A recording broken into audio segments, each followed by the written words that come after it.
it seems to me that from what I have known about the different places in Europe, that there are two types of countries. Those who are facing provision of home education, and those who are worried about the ways whereby home education is admitted and legally accepted, being forced to go through evaluation, inspection and intervention of the outcomes of home education by the authorities, which are obvious problems, but I think they are a different league altogether. And unfortunately, I represent one of those countries which belong to the first group, whereby there is not a possibility to home educate. Full stop. It can be said like that. It has gone through the years. There used to be laws before the 20th century, middle of 20th century, where there were three types of education. It could be public schooling, private schooling, or tutoring at your own home. Well, this disappeared because when a Spanish state joined the modern world, and coming from a analphabetism of maybe 80% of the population, tried to get an education for everybody and stop the people being so backward in terms of education. So the fact that people would get an education was progressive, was modern, was the possibility for Spain to grow and be part of Europe, not just that Europe finished at the Pyrenees, and it was usually said before that, or Africa started at the Pyrenees. So it is now the heritage, after Franco's years, obviously, and the heritage of all that comes to a situation where schooling is a desirable thing to happen to a population that has gone starved of any kind of culture for years, for centuries.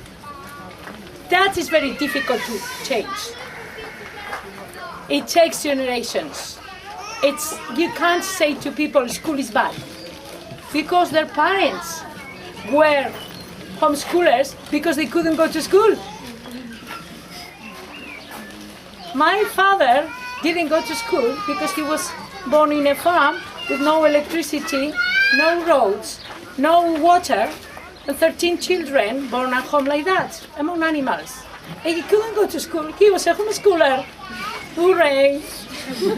But you can't say to people that is good. It's very difficult. I couldn't make my father understand that school was bad when all his life, all his effort, all his work was to make me go to school. That was all the goal of his life. So it's so difficult in such a short period of time to get to a new generation, a new kind of people. And I think we are getting to that point, that there is a new kind of people now. We have to work on that. So, going back to history, because history is important, in the 90s of 20th century, there were people that educated at home without sending their kids to school, and nothing happened. Elsa Haas reports to the John Holtz magazine that she knew in Spain like 10 families that home educated and authorities were not worried about them. What happened is that they were foreigners. They were giddies. And that kind of foreigners do, because they are strange people, because they come from Switzerland or they come from Sweden and they are strange. So they can do it less than, it's a touristic country. You have to accept tourists the way they are. because they wear sandals with socks. And they, as well. Same way, they're peculiar people. Well, so it was in the 90s, but what happened is that later in the 90s,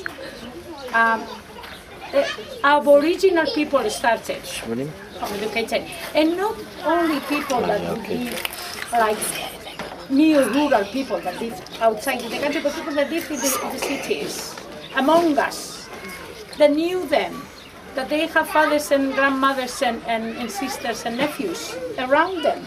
They didn't understand what they were doing. And that became a problem. That idea became a problem. So, around the beginning of the 21st century, when there were created organizations that would try to get a recognition, a legal recognition, found themselves with the problem of the legal question. The Spanish Constitution says that there is an obligation to educate and a freedom to teach. How can that be understood is the question, because the Constitution is just a very general framework whereby you need laws that have to develop those principles.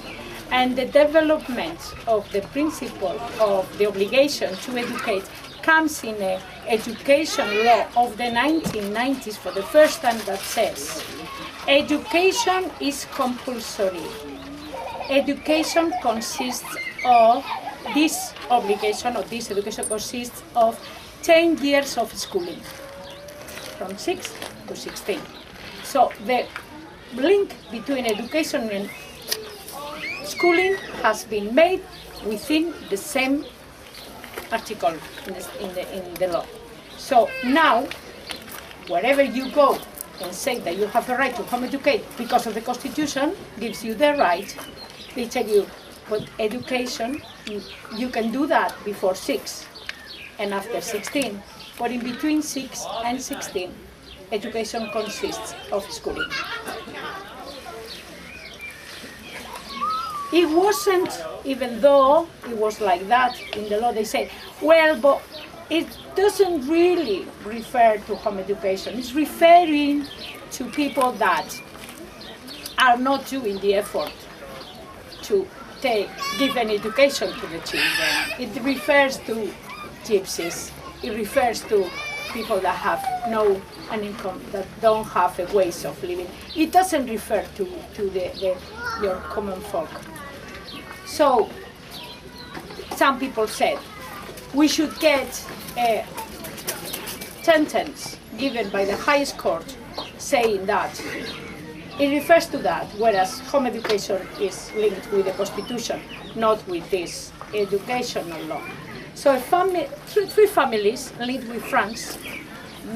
One of them that lived in a community, a real community down in Malaga, got up all the way up to the constitutional tribunal and got a very, very bad sentence, for the home education movement, saying that, first, there is no such a thing as a gap in the law. The law says clearly that education is compulsory and consists of 10 years of schooling. Second, the right to educate is not of the parents, belongs to the children. And therefore, the state has the obligation to decide which is the best way to fulfill the right of the children to be educated. And it can oppose the way the parents think that they are providing this right. And therefore, the freedom of teaching, as it is called, it's for the parents that have the right to ask the state to make sure that the education that the children receive is according to their own ideology and religious beliefs. But that's all. which has been interpreted by the courts like what you can do is choose a school, which is according to your own beliefs. Nothing more than that. This court case was in 2010, December, 2nd of December 2010.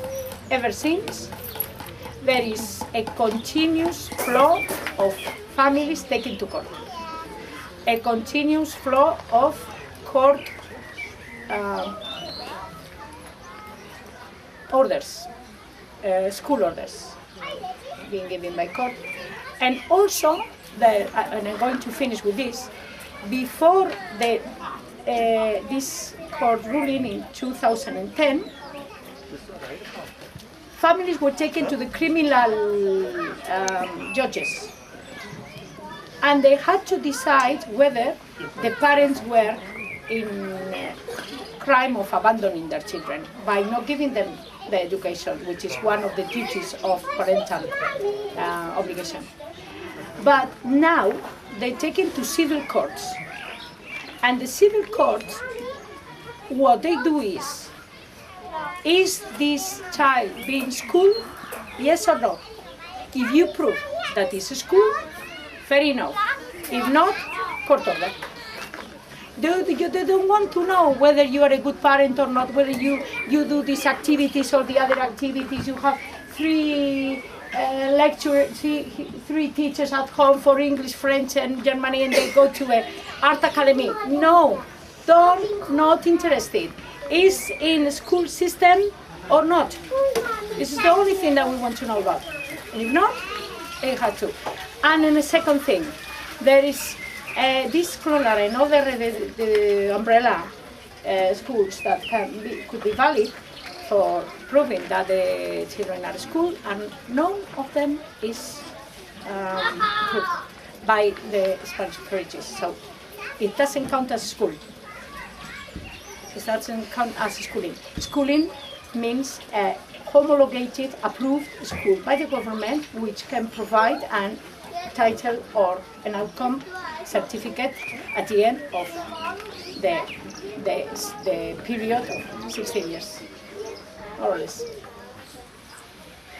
Okay, thank you very much. Okay.